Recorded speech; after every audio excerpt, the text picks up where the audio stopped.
ભાવનગર મહાનગરપાલિકાની ચૂંટણીમાં ભાજપને વિજયશ્રી અપાવવા બદલ શહેર ભાજપ પ્રમુખ રાજીવભાઈ પંડ્યાએ મતદારો પ્રત્યે આભારની લાગણી વ્યક્ત કરી હતી। ભારતીય જનતા પાર્ટી છેલ્લા 1995 થી શાસનમાં છે અને સૌનો સાથ સૌનો વિકાસના એકમાત્ર ધ્યેય સાથે રાષ્ટ્રવાદી વિચારધારા સાથે કેન્દ્રમાં નરેન્દ્રભાઈના નેતૃત્વ સાથે અને રાજ્યમાં વિજયભાઈના નેતૃત્વ સાથે અને સંગઠનમાં અમારા CR પાટીલ સાહેબના માર્ગદર્શન સાથે કાર્યકર્તાઓએ ખૂબ ખંત કર્યો છે, ગલીએ ગલી ખોદી છે અને પ્રચંડ પુરુષાર્થ કર્યો છે। ત્યારે આગામી દિવસોમાં અમે વિકાસના પણ અભૂતપૂર્વ કાર્ય કરી અને ભાવેણાની આકાંક્ષા સંતોષવું એવો અમને વિશ્વાસ।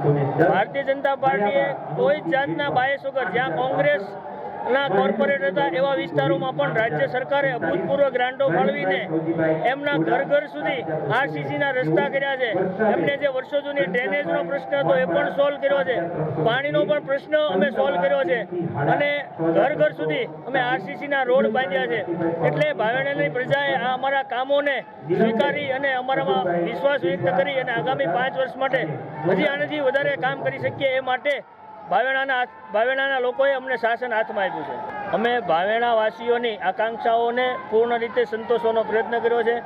કોઈ પણ મહાનગરનો વિકાસ એમની કનેક્ટિવિટીના આધારે હોય છે, ઉદ્યોગોના આધારે હોય છે, તો અમે સર્વાંગી રીતે વિકાસ કરી ભાવેણાના લોકો અહીંયા જ રોજગારી મેળવી શકે તે માટે ઉદ્યોગોને અનુકૂળ વાતાવરણ સ્થાપશું અને રોડ, ગટર, પાણી આ ત્રણેય બાબતે આગામી દિવસોમાં એક અભૂતપૂર્વ આયોજન કરી અને લોકોની અપેક્ષા સંતોષીશું।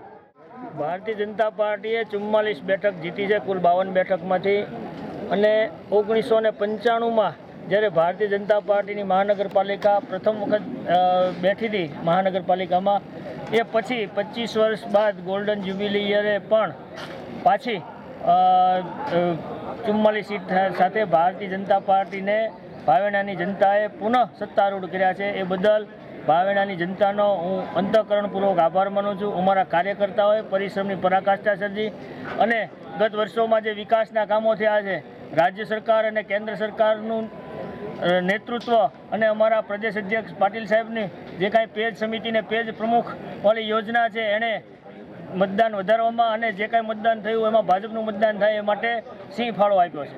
જે પ્રકારે ભાવેણાની જનતાએ ભારતીય જનતા પાર્ટી ઉપર વિશ્વાસ મૂક્યો છે તો એમની આકાંક્ષા પૂર્તિ માટે અને કરદાતાઓની સન્માન જળવાય એ રીતે અમે અભૂતપૂર્વ વિકાસ કરવા જઈ રહ્યા છીએ। એમાં કનેક્ટિવિટી, 24 કલાક પાણી આપવાનું અને ડ્રેનેજનું એક નેટવર્ક, આરોગ્યની સુવિધા વધારશું। એ ઉપરાંત અમે સૌર પાર્ક એટલે કે સોલાર લાઇટનું પણ અમે વધારે એ દિશામાં આગળ વધી અને લાઇટ કન્ઝપ્શન કેમ ઘટે એ પ્રકારે મહાનગરપાલિકા પ્રોજેક્ટ કરશે।